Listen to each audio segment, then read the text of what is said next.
You rolling? Aaron Russo, the founder of a nationwide movement to end the private Federal Reserve. They have all the money they want. They can make all the money they want. They have a machine that can make all the money. It's not about money. It's about control. It's about their vision of how they want to see the world. This was Aaron Russo's final videotaped interview. The whole agenda is to create a one-world government where everybody has an RFID chip implanted in them. All money is to be in those chips. And this is given me straight from Rockefeller himself. This is what they want to accomplish. We've never before seen sections of the historic interview. Federal Reserve is poison to our country. Aaron, what do you think women's liberation was about? We, the Rockefellers, funded that. We funded women's lib. They do whatever they want to do. What we want doesn't matter anymore. It's their agenda, it's their plans that matter.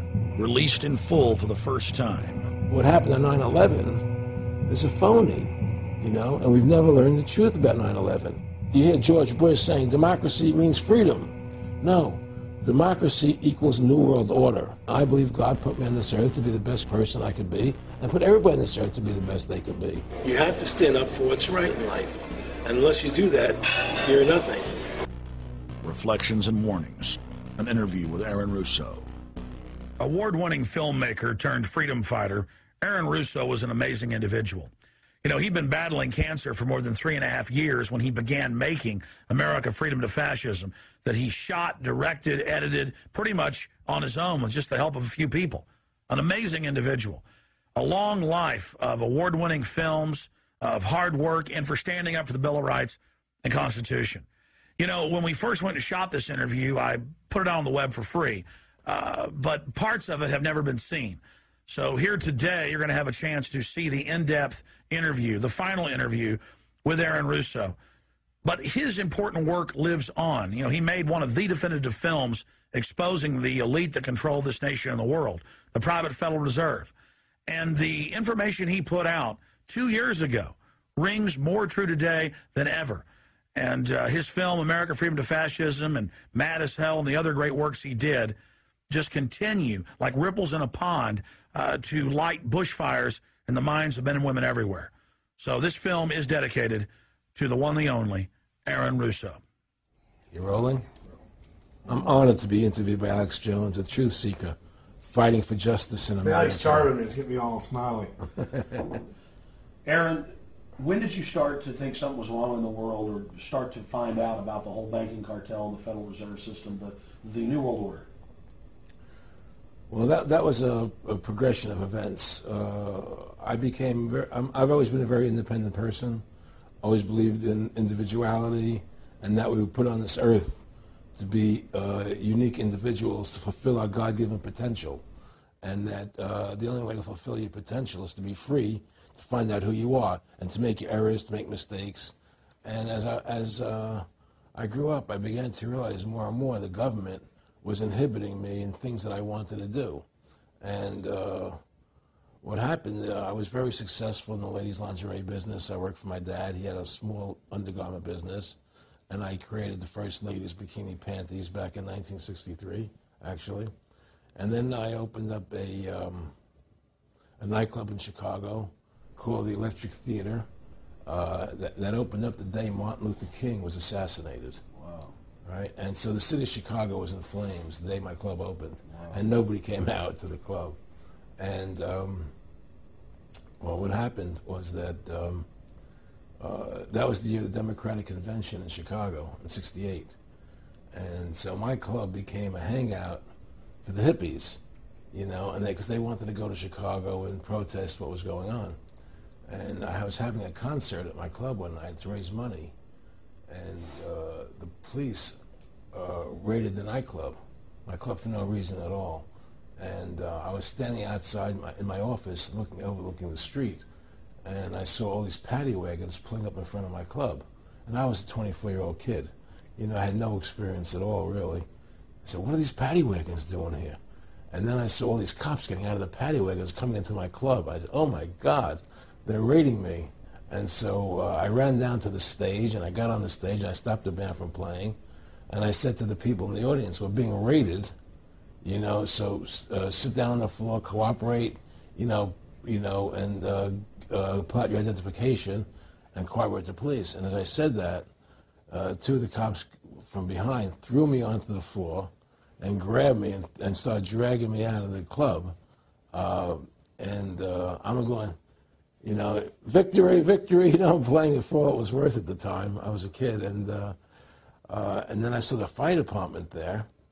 And the fire department was dumping garbage cans, the garbage all over the floor.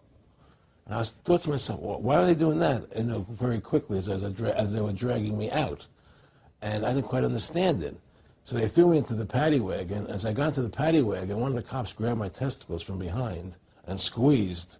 And I went to the paddy wagon in gigantic pain.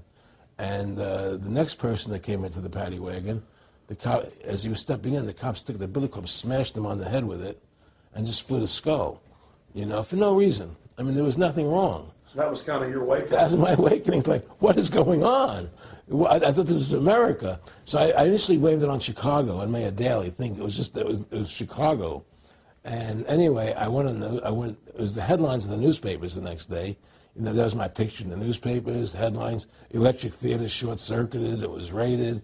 And in the article, they went ahead and they said that the reason they raided the club was because the fire department came there and saw it was messy, full of garbage, and the hippies started attacking them, which was totally not true. Those dirty hippies? It was totally false. You know, it was a complete fabrication. So they ran a false flag on you. They framed you. Yeah, of course.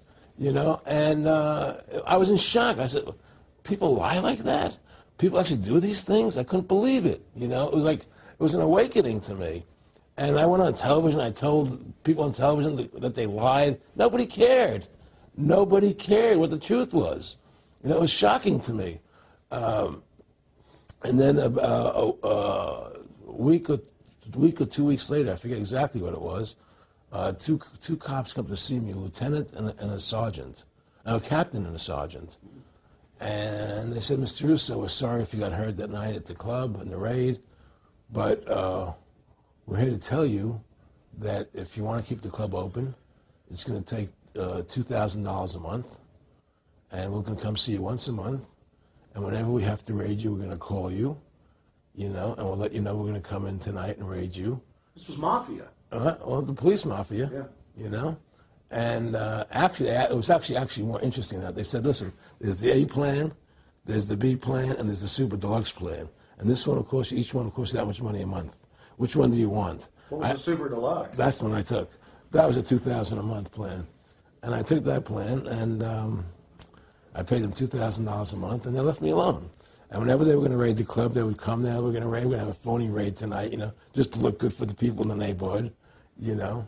So that was your first big education? That was my education into corruption in government, you know, but I really thought that was basically Chicago. I didn't realize it was the whole country was like that. And so that was my wake-up call, that people lie and cheat and steal. And I thought everybody was always honest and nice and decent, and I had no idea about any of these things. Well, what happened with me was that they finally one day they came to me, and they said, look, we can't take your money anymore. I said, why, what's up? What's going on? I said, we have to close your club. There's elections coming, and the alderman and the neighbor don't want you open anymore. So we can't take your money. So I had to go to court and fight them, and they were trying to close the club. And then one night there was a fire, and the club never reopened again. The club just closed, and that was the end of the club. And they burned me down. And that was the end of my experience. And then I moved back to New York, where I met Bette Midler, and I ran into her at a little nightclub she was playing called The Improv, and I thought she was fabulous. And through a series of events, I began